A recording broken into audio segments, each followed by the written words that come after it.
नमस्कार, SBT news में आपका स्वागत है। पेश है 28 जून मंगलवार दोपहर 3:15 बजे राजस्थान की बड़ी खबरें। राजस्थान में डीजीपी पद के लिए नए नाम को लेकर एक बार फिर से हलचल तेज हो गई है। इसी साल के अंत में यानी कि नवंबर में प्रदेश के वर्तमान डीजीपी एमएल लाठर रिटायर होंगे, लेकिन उससे 5 महीने पहले ही नए डीजीपी बनाने को लेकर कयास लगाए जा रहे हैं। प्रदेश में 1987 बैच के इकलौते आईपीएस अधिकारी एमएल लाठर वर्तमान में डीजीपी के पद पर तैनात हैं। उनका कार्यकाल नवंबर तक है, लेकिन प्रशासनिक गलियारों में चर्चा है कि वे 30 जून को स्वैच्छिक सेवानिवृत्ति ले सकते हैं। इसके बाद उन्हें राजनीतिक नियुक्ति दी जा सकती है। देश में 1 जुलाई से सिंगल यूज प्लास्टिक पर बैन लग जाएगा। इसे देखते हुए व्यापारी इसे खपाने में जुटे हुए हैं। भीलवाड़ा में सिंगल यूज प्लास्टिक का एक भी उद्योग नहीं है। केंद्रीय प्रदूषण नियंत्रण बोर्ड ने भीलवाड़ा के क्षेत्रीय अधिकारी को 105 उद्योगों की सूची भेजी है। इनके सर्वे से ये बात सामने आई है कि भीलवाड़ा में किसी उद्योग में सिंगल यूज प्लास्टिक नहीं बनता। प्रतिबंध के चलते 1 जुलाई से प्लास्टिक कप में मिलने वाला दही, श्रीखंड, नमकीन व किराना सामान बिन पैकिंग बदले बिक ही नहीं पाएंगे। छोटे पाउच में लोकल शैम्पू, तेल, चिप्स, मुर्रा व सेव आदि की भी पैकिंग बदलनी पड़ेगी।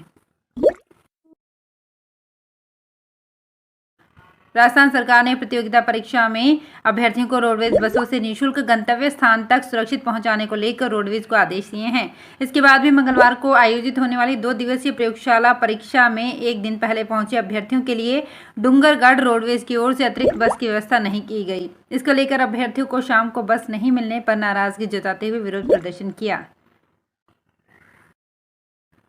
राजस्थान में 1019 पदों के लिए प्रयोगशाला सहायक भर्ती परीक्षा की शुरुआत हो गई है। 30 जून तक 3 दिन 6 पारियों में होने वाली भर्ती परीक्षा में 5,47,501 कैंडिडेट्स ने रजिस्ट्रेशन कराया है, जिसके लिए प्रदेश भर में 1681 एग्जाम सेंटर बनाए गए हैं, जिनमें सबसे ज्यादा 327 सेंटर जयपुर में हैं। परीक्षा में नकल रोकने के पर्याप्त इंतजाम किए गए हैं। बॉम्बे हाईकोर्ट ने कहा है कि किसी लड़की की लड़के से दोस्ती करने को यौन संबंध की सहमति नहीं माना जा सकता है। कोर्ट ने शादी का झांसा देकर महिला से संबंध बनाने के आरोपी शख्स की गिरफ्तारी से पहले की जमानत याचिका खारिज कर दी। न्यायमूर्ति भारती डांगरे की अध्यक्षता वाली एकल पीठ ने 24 जून को पारित आदेश में ये बात कही। उन्होंने शादी का झांसा देकर महिला से दुष्कर्म करने के आरोपी शहर के आशीष चकोर की अग्रिम जमानत याचिका खारिज कर दी। जस्टिस डांगरे ने कहा, केवल एक लड़की के साथ मैत्रीपूर्ण संबंध रखने से किसी लड़के को उसे हल्के में नहीं लेने की और उसके साथ शारीरिक संबंध बनाने की सहमति की अनुमति नहीं मिल जाती। पर्यावरण प्रदूषण का हवाला देते हुए दिल्ली में भारी वाहनों के प्रवेश पर रोक लगाने की तैयारी है। इसे लेकर दिल्ली के लाखों कारोबारियों और व्यापारियों में चिंता का माहौल है, क्योंकि 5 माह के इस प्रतिबंध से दिल्ली का कारोबार ठप होने की आशंका है। ऐसे में इससे उत्पन्न होने वाले संकटों तथा उसके समाधान को लेकर confederation of all India traders Delhi ने व्यापारियों की महापंचायत बुलाई है। कैट दिल्ली के महासचिव देवराज बवेजा ने कहा कि दिल्ली सरकार द्वारा इस वर्ष 1 अक्टूबर से अगले वर्ष फरवरी तक दिल्ली में डीजल से चलने वाले भारी वाहनों के प्रवेश पर प्रतिबंध लगाने का आदेश जारी किया गया है। जोधपुर में अग्निपथ योजना के विरोध में राष्ट्रीय लोकतांत्रिक पार्टी की युवा हुंकार रैली के बाद दिया गया धरना रात 3 बजे खत्म हुआ। हालांकि रैली बेनीवाल के भाषण के बाद शाम को खत्म हो गई थी, लेकिन रैली व सभा के बाद ज्ञापन सौंपने के मुद्दे पर वे धरने पर बैठ गए। साथ ही मुख्यमंत्री के घेराव की चेतावनी भी दे डाली। बेनीवाल कलेक्टर हिमांशु गुप्ता व पुलिस कमिश्नर नवज्योति गोगोई को ज्ञापन लेने आने की बात पर अड़े रहे और धरने पर बैठ गए। आखिर रात 1:45 बजे ज्ञापन सौंपा गया। इसके बाद रात 3 बजे धरना खत्म किया गया। बेटी बचाओ बेटी पढ़ाओ का नारा देने वाली सरकार ने वाहवाही के चक्कर में बजट सत्र 2021-22 में नोखा में राजकीय कन्या महाविद्यालय तो खोल दिया, लेकिन इसमें व्याख्याता नियुक्त करना भूल गई। कॉलेज में एक शैक्षणिक सत्र पूरा होने के बाद दूसरे सत्र की प्रवेश प्रक्रिया शुरू हो गई है, लेकिन कॉलेज में स्वीकृत पदों में से 85% पद अभी भी रिक्त हैं। कन्या कॉलेज में प्रिंसिपल सहित आचार्य सहित अन्य कार्मिकों के कुल 21 पद स्वीकृत हैं। इसमें 3 सहायक आचार्य के पद भरे गए हैं। शेष 18 पद वर्तमान में रिक्त हैं। इससे शिक्षण कार्य प्रभावित हो रहा है। जोधपुर ग्रामीण के महिला पुलिस थाने के उप निरीक्षक गिरधारी लाल को सोमवार रात एसीबी ने 1 लाख रुपए की रिश्वत लेते पकड़ा। उसने दहेज प्रताड़ना के एक मामले में एफआईआर लगाने के लिए 1.5 लाख रुपए की मांग की थी। कल देर रात दईजर में ग्रामीण पुलिस लाइन में स्थित महिला थाने में एसआई गिरधारी लाल को 1 लाख रुपए लेते समय एसीबी ने ट्रैप कर लिया।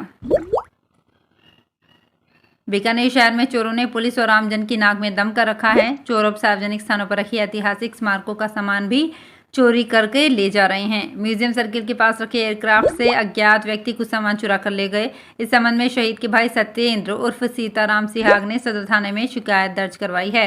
इसमें परिवादी ने बताया कि 13 जून को म्यूजियम सर्किल के पास स्थित शहीद कैप्टन चंद्र चौधरी स्मारक गया था। तब वहां पर जानकारी मिली कि सर्किल के पास आमजन के राष्ट्र प्रेम की भावना के उद्देश्य से रखे गए एयरक्राफ्ट से सामान चोरी हो गया है।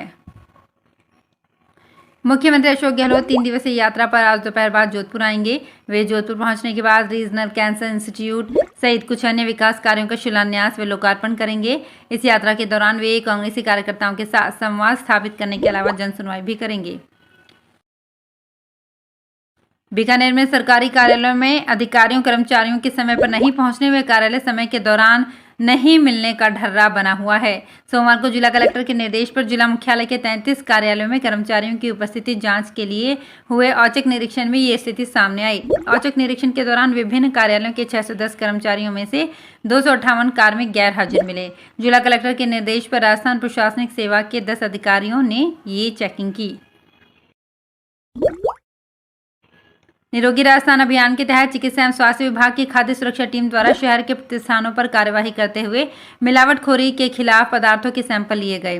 सीएमएचओ डॉक्टर बलवंत मंडा ने बताया कि खाद्य सुरक्षा अधिकारी रजनीश शर्मा की टीम ने उदय मंदिर क्षेत्र के वार्ड नंबर 51 स्थित ईशान लक्ष्य एग्रो प्रोडक्ट नामक फर्म में बिना लाइसेंस के पैकेज्ड ड्रिंकिंग वाटर पैकिंग कार्य को पकड़ा। वहीं आंगनवा स्थित उमेश स्कूल के सामने मैसर्स GH फूड्स में मिलावट के संदेह से 508 किलो सुगुनु ब्रांड देसी घी जब्त किया गया। बीकानेर जिले में हाईवे पर प्राइवेट बसें अब 80 किलोमीटर प्रति घंटा की रफ्तार से ज़्यादा तेज नहीं चलेंगी। इसके लिए गाड़ियों में स्पीड गवर्नर लगाना जरूरी होगा, जिसकी गंभीरता से चेकिंग भी की जाएगी। सुरक्षा की अनदेखी कर सवारियों को जल्दी पहुंचाने के लिए समय से पहले लास्ट स्टॉपेज पर पहुंचने वाली बसों के खिलाफ भी कार्यवाही होगी। ARTO जुगल माथुर ने बताया कि बसों की चेकिंग के लिए अभियान शुरू किया है। नियम विरुद्ध संचालन पाए जाने पर कार्यवाही की जाएगी। JDA दस्ते द्वारा सुंदर सिंह भंडारी नगर आवासीय योजना में अतिक्रमण को ध्वस्त किया गया। उपायुक्त उत्तर चंचल वर्मा के निर्देशानुसार तहसीलदार उत्तर राकेश जैन के निर्देशन में सड़क मार्ग के समीप प्राधिकरण की OCF भूमि पर अतिक्रमण पाने पर उसे JCB की सहायता से ध्वस्त किया गया। दस्ते द्वारा अतिक्रमियों को सख्त हिदायत दी गई कि प्राधिकरण की भूमि पर किसी प्रकार का अवैध निर्माण अथवा अतिक्रमण नहीं करे। तो फिलहाल इस बुलेटिन में इतना ही, फिर हाजिर होंगे कुछ और बड़ी खबरों के साथ। अगर आप भी अपने आसपास की छोटी बड़ी और महत्वपूर्ण खबरों से अपडेट रहना चाहते हैं तो सब्सक्राइब कीजिए हमारे चैनल SPT न्यूज को और प्रेस कीजिए बेल आइकन पर।